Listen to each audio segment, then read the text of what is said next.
Imagina só, e se tudo aquilo que a gente considera uma grande conquista na vida, de repente não valesse mais nada? É sobre essa ideia, uma ideia bem radical, que vamos conversar hoje. A gente vai mergulhar numa carta antiga do apóstolo Paulo, que propõe uma reavaliação de valores tão extrema, mas tão extrema, que vira a nossa noção de sucesso de cabeça para baixo. Essa frase aqui, ela é o coração de tudo. Pensa bem nisso. Tudo que estava na coluna de lucro da vida de uma pessoa, o status, as conquistas, o orgulho, de repente é movido para a coluna de perda. É tipo uma contabilidade espiritual radical. E é exatamente isso que a gente vai tentar entender melhor. Agora, para a gente sentir o peso dessas palavras, é preciso lembrar de onde elas estão vindo. O Paulo não está escrevendo de um escritório confortável, com ar-condicionado. Não, ele está acorrentado numa prisão romana. E ele não começa com rodeios, não. Ele vai direto ao ponto, com um aviso que é, assim, urgente e quase agressivo.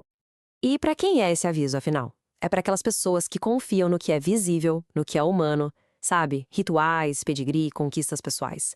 O Paulo resume tudo isso numa palavra bem forte e, para nós hoje, um tanto estranha: carne. Mas o que será que ele quer dizer com isso? E aqui está o pulo do gato. Quando o Paulo fala em confiança na carne, ele não está falando do corpo físico, literalmente. Ele está falando de uma mentalidade. É a confiança em tudo que a gente consegue construir, nosso currículo, nossa linhagem, nossa reputação. É a autossuficiência levada ao extremo, sabe? E isso em oposição a uma confiança em algo ou alguém que está fora de nós. E é aqui que a coisa fica bem pessoal.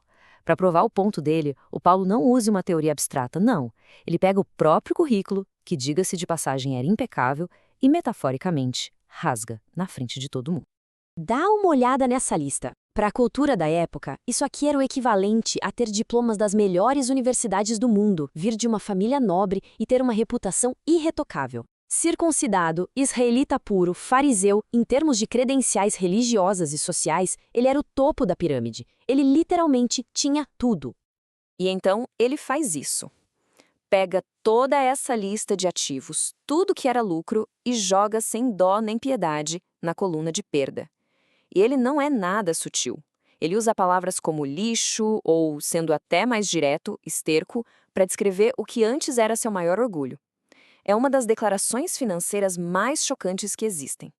E essa experiência do Paulo não é só uma história de 2000 anos atrás. Ela ecoa muito na nossa vida. Uma das fontes para essa nossa análise conta a história de uma pessoa que passou a vida inteira perseguindo o sonho de ser dona de uma empresa. E no dia em que finalmente conseguiu, a sensação foi de vazio. O lucro máximo, o topo do balanço pessoal, de repente não significava mais nada. É a mesmíssima reavaliação radical, só que num contexto moderno.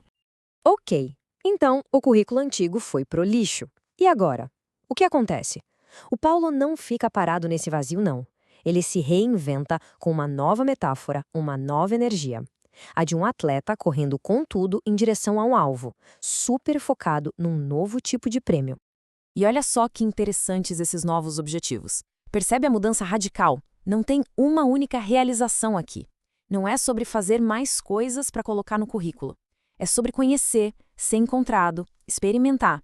A métrica de sucesso mudou da água para o vinho. Saiu de um currículo de realizações para a profundidade de um relacionamento. Essa imagem de um atleta focado, olhando para frente, resume tudo. O segredo não é só correr para frente, mas ativamente esquecer o que ficou para trás. E isso vale tanto para as vitórias, que podem deixar a gente acomodado, quanto para as derrotas, que prendem a gente no passado. O foco é total na linha de chegada. A grande questão é: qual é a nossa linha de chegada? E tudo isso leva a um contraste final, uma escolha fundamental. O Paulo apresenta como se fossem dois times, dois passaportes, duas cidadanias diferentes.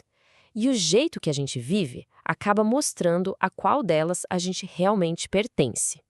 E o contraste é brutal.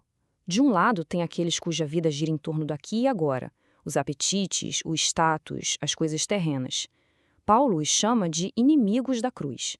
Do outro lado, aqueles que se veem como cidadãos do céu, que vivem no presente, claro, mas com os olhos fixos num horizonte futuro, numa transformação que ainda está por vir. E isso nos leva à pergunta final, aquela que realmente importa.